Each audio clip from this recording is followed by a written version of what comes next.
পর্বটাই আমরা দেখবো মান অভিমানের খেলা, যেখানে আমাদের কখনো রাগাবে কখনো ভাবাবে।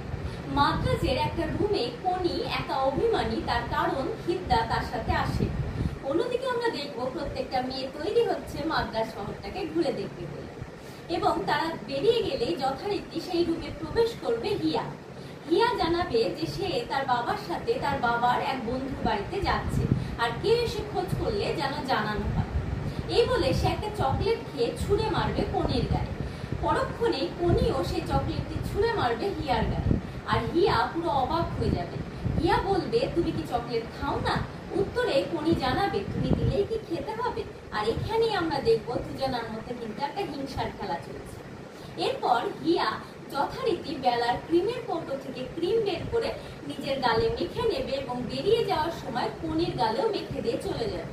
আর কোনি রাগে গজগজ করতে করতে অন্যমনস্কতা বশত নিজের গালে সেটি মেখে